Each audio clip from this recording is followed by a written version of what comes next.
ಸಭಾಧ್ಯಕ್ಷರೇ, ತಾವು ಈ ಅತ್ಯುನ್ನತ ಹಾಗೂ ಗೌರವಾನ್ವಿತ ಸಭಾಧ್ಯಕ್ಷರ ಪೀಠವನ್ನು ಅಲಂಕರಿಸಿರುವಂತಹ ಸಂದರ್ಭದಲ್ಲಿ ವೈಯಕ್ತಿಕವಾಗಿ ಮತ್ತು ನಮ್ಮೆಲ್ಲರ ಶಾಸಕರುಗಳ ಎಲ್ಲರ ಪರವಾಗಿ ತಮಗೆ ಹೃದಯಪೂರ್ವಕ ಅಭಿನಂದನೆಯನ್ನು ನಾನು ಸಲ್ಲಿಸ್ತಾ ಇದ್ದೇನೆ. ಮಾನ್ಯ ಅಧ್ಯಕ್ಷರೇ, ತಮ್ಮ ಒಂದು ಸುದೀರ್ಘವಾಗಿರ್ತಕ್ಕಂಥ ಒಂದು ರಾಜಕೀಯ ಅನುಭವ, 4 ಬಾರಿ ಶಾಸಕರಾಗಿ 45 ವರ್ಷಗಳ ಕಾಲ ಸುದೀರ್ಘ ರಾಜಕೀಯ ಅನುಭವನ ಪಡೆದಿರ್ತಕ್ಕಂಥ ತಾವುಗಳು ಶಿಕ್ಷಣ ಕ್ಷೇತ್ರದ ಮುಖೇನ ಇವತ್ತು ಗ್ರಾಮೀಣ ಭಾಗದಲ್ಲಿ ಆರೋಗ್ಯ ಮತ್ತು ಶಿಕ್ಷಣ ಕ್ಷೇತ್ರಕ್ಕೂ ಕೂಡ ಒಂದು ಕೊಡುಗೆಯನ್ನು ನೀಡಿರ್ತಕ್ಕಂಥ ತಾವುಗಳು ಒಂದೇ ಮಾತಿನಲ್ಲಿ ಹೇಳಬೇಕು ಅಂತ ಹೇಳಿದ್ರೆ, ರಾಜಕಾರಣದಲ್ಲಿ ಯಾವುದೋ ಒಂದು ಕಪ್ಪು ಚುಕ್ಕೆ ಇಲ್ದೇನೆ, ಒಂದು ಕ್ಲೀನ್ ಸ್ಲೇಟ್ ಅಂತ ಹೇಳ್ತೇವೆ, ರಾಜಕಾರಣದಲ್ಲಿ ಯಾವುದೋ ಒಂದು ಕಪ್ಪು ಚುಕ್ಕೆ ಇಲ್ದೇನೆ ತಮ್ಮದೇ ಆದಂಥ ಒಂದು ವ್ಯಕ್ತಿತ್ವನ ಇರ್ತಕ್ಕಂಥ ತಾವು ಇಷ್ಟೆಲ್ಲ ಅನುಭವ ಇದ್ದು ಇವತ್ತು ಸ್ಥಾನ ಸಿಕ್ಕಿರ್ತಕ್ಕಂಥದ್ದು ನಮ್ಮೆಲ್ಲರೂ ಕೂಡ ತುಂಬ ಸಂತೋಷ ಆಗಿದೆ ಅಂತೇಳಿ ಹೇಳ್ತಾ, ಪ್ರಥಮವಾಗಿ ಹಿರಿಯರಾಗಿರ್ತಕ್ಕಂಥ ಹಿರಿಯ ಸಚಿವರಾಗಿರ್ತಕ್ಕಂಥ ಪರಮೇಶ್ವರ್ ಅವರು ಕೂಡ ನಾವು ಈ ರೀತಿ ನಡ್ಕೊಳ್ಬಾರ್ದಿತ್ತು ಅಂತೇಳಿ ವಿರೋಧ ಪಕ್ಷದ ವಿಚಾರವಾಗಿ ಹೇಳಿದ್ರು. ಮೊನ್ನೆ ಸುನೀಲ್ ಅವರು ಕೂಡ ಅದನ್ನು ಪ್ರಸ್ತಾಪ ಮಾಡಿದ್ರು. ಇವತ್ತು ನಾವು ತಮ್ಮ ಆಯ್ಕೆಯ ವಿಚಾರದಲ್ಲಿ ದೂರ ಉಳಿದಿರ್ತಕ್ಕಂಥ ಕಾರಣ ಏನೋ ಅನ್ನೋದನ್ನು ಕೂಡ ಮಾನ್ಯ ವಿಪಕ್ಷ ನಾಯಕರು ಕೂಡ ಉಲ್ಲೇಖ ಮಾಡಿದ್ದಾರೆ.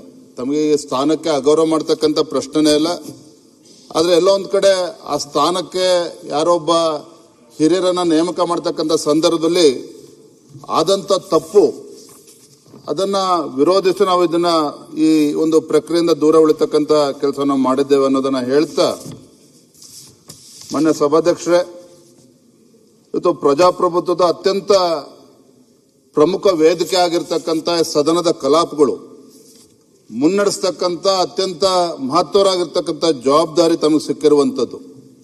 ನಾವು ಇವತ್ತು ಸದನದಲ್ಲೇನೋ ಶಾಸಕರುಗಳು ಕೂತಿದ್ದೇವೆ, 223 ಶಾಸಕರುಗಳು ಇವತ್ತು ನಮ್ಮ ಕ್ಷೇತ್ರದ ಪ್ರತಿನಿಧಿಗಳಾಗಿ ನಮ್ಮ ಕ್ಷೇತ್ರದ ಜನರ ಒಂದು ಆಶಯವನ್ನ, ನಿರೀಕ್ಷೆಗಳನ್ನ ಮತ್ತು ಸಮಸ್ಯೆಗಳನ್ನ ಈ ಸದನದ ಮೂಲಕ ವ್ಯಕ್ತಪಡಿಸ್ತಕ್ಕಂಥ ಒಂದು ಮಹತ್ತರವಾಗಿರ್ತಕ್ಕಂಥ ಈ ಸದನ, ಈ ಸಂದರ್ಭದಲ್ಲಿ ಈ ಸದನದ ಘನತೆ, ಈ ಸದನದ ಒಂದು ಗೌರವ ಮತ್ತು ಸಂಸದೀಯ ಪರಂಪರೆಯನ್ನ ಕಾಪಾಡ್ತಕ್ಕಂಥ ಒಂದು ಪವಿತ್ರ ಕೆಲಸ ಇವತ್ತು ಸಭಾಧ್ಯಕ್ಷ ಸ್ಥಾನ ಅಂತ ನಾವೆಲ್ಲರೂ ಕೂಡ ಭಾವಿಸಿದ್ದೇವೆ. ಇವತ್ತಿಂತಹ ಸಭಾಧ್ಯಕ್ಷರ ಪೀಠ ಯಾವುದೋ ಒಂದು ಪಕ್ಷಕ್ಕೆ ಸೇರಿರ್ತಕ್ಕಂಥ ಪೀಠ ಅಲ್ಲ ಅನ್ನೋ ಅರಿವು ತಮಗೆಲ್ಲರೂ ಕೂಡ ಇದೆ. ಆದರೆ ಈ ಪೀಠ ಪ್ರಜಾಪ್ರಭುತ್ವದ ಮತ್ತು ಜನರ ವಿಶ್ವಾಸದ ಪೀಠ ಆಗಿದೆ ಅಂತ ಅನ್ನೋದಕ್ಕೂ ಕೂಡ ನಾನು ಹೇಳೋದಕ್ಕೆ ಇಚ್ಛಪಡ್ತೇನೆ. ಹಾಗಾಗಿ ಆಡಳಿತ ಪಕ್ಷ ಆಗಲಿ ಪ್ರತಿಪಕ್ಷ ಆಗಲಿ ಪ್ರತಿಯೊಬ್ಬ ಸದಸ್ಯರು ಕೂಡ ತಮ್ಮದೇ ಆದಂಥ ಒಂದು ಅಭಿಪ್ರಾಯವನ್ನ ವ್ಯಕ್ತಪಡಿಸೋದಕ್ಕೆ ಮುಕ್ತ ಅವಕಾಶ ಸಿಗಬೇಕು ಅಂತಕ್ಕಂಥ ಆಶಯ ಎಲ್ಲರದ್ದು ಕೂಡ ಇದೆ. ಇಂಥ ಸಂದರ್ಭದಲ್ಲಿ ಸದನದ ನಿಯಮ, ಸಂಸದೀಯ ಒಂದು ಸಂಪ್ರದಾಯ ಮತ್ತು ಶಿಸ್ತನ್ನ ಕಾಪಾಡ್ತಕ್ಕಂಥದ್ದು ಕೂಡ ಅಷ್ಟೇ ಮುಖ್ಯ.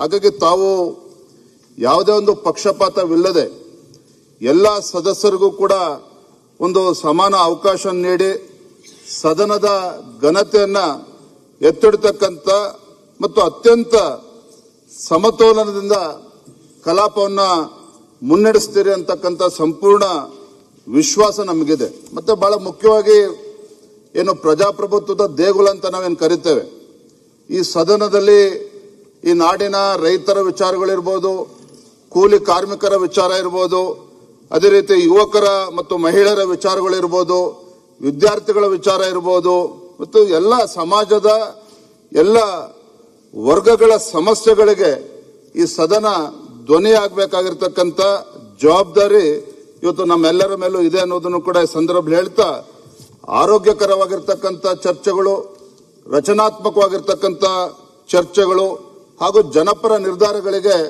ಈ ಸದನ ಸಾಕ್ಷಿ ಹಾಕಬೇಕಾಗ್ತದೆ. ಆ ನಿಟ್ಟಿನಲ್ಲಿ ತಾವು ಒಂದು ನ್ಯಾಯಾಧೀಶರ ಸ್ಥಾನದಲ್ಲಿ ಕೂತಿರ್ತಕ್ಕಂಥ ತಾವುಗಳು ಎಲ್ಲರ ಅಭಿಪ್ರಾಯಕ್ಕೆ ಮನ್ನಣೆನೂ ಕೂಡ ಸಿಗಬೇಕು. ಬಹಳ ಮುಖ್ಯವಾಗಿ ಇವತ್ತು ಆಡಳಿತ ಪಕ್ಷಕ್ಕೆ ಎಷ್ಟು ಜವಾಬ್ದಾರಿ ಇರ್ತದೋ ವಿರೋಧ ಪಕ್ಷಕ್ಕೂ ಕೂಡ ಅಷ್ಟೇ ಜವಾಬ್ದಾರಿ ಇರ್ತದೆ. ಹಾಗಾಗಿ ವಿರೋಧ ಪಕ್ಷಗಳಿಗೆ ಹೆಚ್ಚು ಅವಕಾಶನ ಕೊಟ್ಟು ಇವತ್ತು ಸದನವನ್ನ ನಡೆಸತಕ್ಕಂತ ವಿಚಾರದಲ್ಲಿ ತಾವು ಕೂಡ ಸಹಕಾರ ಕೊಡಬೇಕು.